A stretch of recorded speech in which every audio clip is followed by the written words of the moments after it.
Hello, Highlands. I'm Michael Ayers. And I'm Camry Nelson. Welcome back to the Highlander News.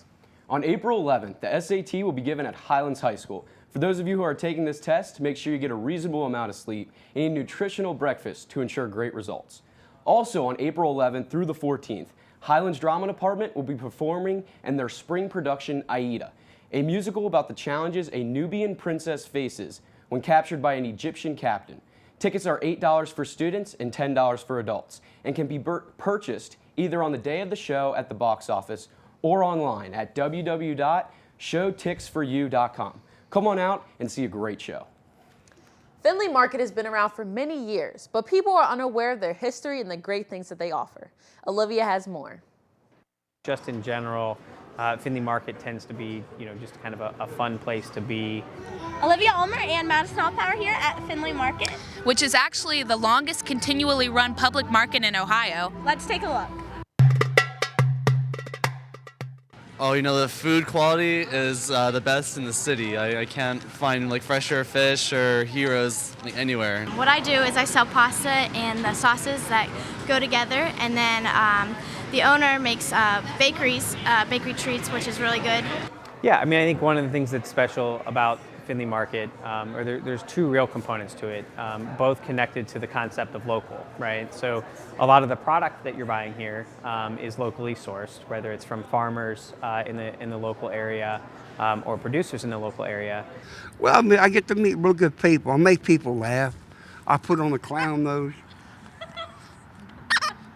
I tell them this is a nose job. I'm eating the chocolate and waffles from Taste of Belgium just over there, and it's incredibly rich. I come here to buy food, and I like everything in here.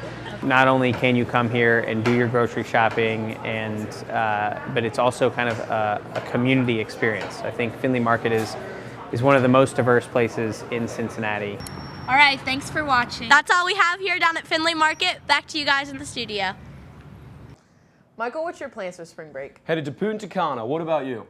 Enjoy my time in town with friends. It'd be a great time off from work and school. That's great. Let's see what others are doing for spring break. Fisher?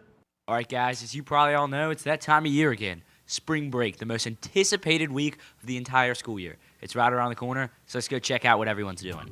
All right, so what are you guys doing for spring break? Woo! Party! Woo! Yeah! Siesta Key Flow Rider. I'm going to Georgia. The wonderful city of Fort Thomas. Going in the woods. I'm just going to climb some walls. I'll be getting weird in Punta Cana. Punta Cana, baby! Yeah! Down to Punta Cana with the boys, maybe even bring my tennis skills down there with me, Staying here, showing off the body to the ladies pretty much, that's it. I'll probably just stay home, play some Xbox. I'm gonna be at school taking no days off. Punta Cana. I'll be climbing with Salter. Going down to Myrtle Beach and play baseball. About to get crazy in Punta Cana. I'm going to Siesta. I'm going to Panama City Beach, Florida. I'll just be chilling with some babes, I'm going to Siesta. And if you ain't going, I don't know what you're doing, because it's going to be live. I'm visiting my brother down in Bowling Green. I think I'm going to stay here. I might take a couple day trips out to Mammoth Cave. Just getting tall with my boy Mitch D. This spring break, the Plymouth clan's not going to be leaving the fort. We're actually going to be putting in a mostly kosher kitchen. I hope you guys have a great time no matter where you're going. Personally, me and some of the boys are heading down to Hilton Head Island. Should be a blast. But wait, I think we have one more interview. Well, big plans on Winding Way again this year. We're going to start out getting some things done around the house. We'll probably break out the lawnmower, first grass cutting of the year over there on Winding Way. A couple days in Lexington, go a little jumpy jump, bouncy bounce action down there at Monkey Joe's, or possibly some new linoleum in the bathroom area. Hitting Keeneland on the way back home. Just a lot of action going on.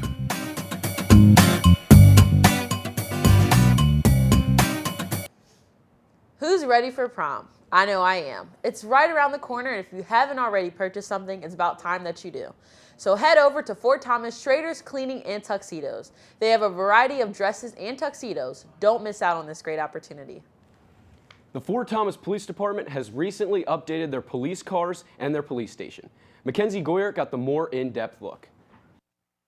Thanks, Michael and Camry. As many of you have probably noticed, the Fort Thomas Police Department has invested in some new cop cars and also done some renovations on their building. Let's go take a look.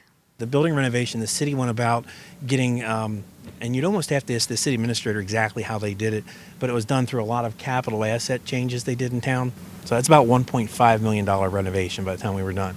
The Fort Thomas Police Department has many duties and responsibilities, and in order to stay organized, one necessity comes to mind. Storage, lots of storage, and working space that we've never had before. There's our Thompson. We're displaying our history above here, and then we eventually in the future are going to go down the hallway with our entire history. This was built for a 5-person command staff, and when we renovated the building, there were still 2 standing jail cells in here that were stuffed with firearm storage, ammunition. We just locked them up in there. But years ago, the cities had their own jails. So where you're at, this used to be all jail. Cell over here and 2 cells over here. It's now a locker room system. If we bring in someone that has to be interviewed or someone who's been arrested, if we want to do some processing on them before they go to jail, we'll bring them here. We'll put them, if they're misbehaving, semi-so, they get stuck on that bench, and we lock them to that bench. In the corner over here is our interview room, and you'll notice when you get close to that interview room, up in the corner here, everything in here is filmed. These are our roll cabinets that we used for patrol. So they have to take equipment in and out every day when they change cars. They just throw them up, get their gear, and they go. Along with all the inside renovations, the Fort Thomas Police Department has invested in some new transportation as well. Why the Crown Victoria? Because it's a tank. Why the Charger? There are no more Crown Victorias. Ford quit building Crown Victorias. It was a large and difficult decision because we are known for being a Crown Victoria department. They get a lot of use. We need a heavy car, and we didn't think the Ford was going to pull that off for us. That Charger right there is the best police cruiser I've ever driven. That's all we have with the Fort Thomas Police Department. Back to you in the studio. And now, for Extra Sports Analyst, Jack Collinsworth. Thank you very much, Camry. It is officially springtime, and that means a few things in the world of sports. It means baseball, it means softball, it means tennis, and it means track. And if the weather ever breaks, these sports might actually be fun to watch. First, coming off a trip to the regional finals last season, it's the Highlands baseball team. 6 games into the 2013 season with 3 games each of the past 2 weekends. There's a good look at them, and they have a game coming up tonight, currently standing at 3-3. And now on to tennis, where word on the street is that Zach Carter and Franklin Graves are the doubles champions of the world, and Ben Emery holds it down in the men's singles. Over on the female side, where you cannot mention women's tennis without mentioning the Lasky sisters. There they are, crack looking to become the second coming of Serena and Venus. Next we go to the circle around the soccer field, where some of the fastest, strongest, and most athletic humans Highlands has to offer will be competing for the next couple of months. It is important to keep your eyes peeled for a couple of sprinters, Ryan Green and Jalen Hayes, as well as distance man John Michael Griffith. Over on the women's side, they'll be carried by their dominant Department of Distance runners following an impressive showing at the Cross Country State Championships. Field reporter Andy Butin checked in with a local basketball team. Andy? As most of you know, the Northern Kentucky basketball team went from D2 to D1. Let's see how the transition is going. What kind of waiting period do you guys have to have for a conference tournament and the NCAA tournament now that you've switched to Division I? Well, the rules are once you make the transition from Division II to Division I, there's a 4-year waiting process. So for the first 4 years, we're not allowed to participate in the NCAA tournament nor in our conference tournament. So that's a little bit of a burden for the program. Traveling-wise, how has that changed? I mean, we're gone probably like 4 days a week on travel days or on travel weeks when we have away games. We'll leave Wednesday morning, so we'll be gone Wednesday, Thursday, Friday, Saturday, and get home early Sunday. The travel changed a lot, just knowing that usually you're going to get on the bus and take a 15 to 8-hour drive. Now you're on airplanes going from places to California all the way out to Florida and spending like weeks at a time out somewhere, so you're missing school. Normally in Division II, we really focused on the local product. With Division I, we've really been able to stretch geographically to a little bit deeper into Ohio, farther north, Indiana, and then most of Kentucky. We led the ASUN in attendance. I think we had like 3,000. We averaged like 3,000 something people here, and that was the highest in the ASUN. So the support's been pretty good, and everybody from the staff to the students, they've been understanding like it's going to be tough the first year, and we've come out and we actually shocked a lot of people this year.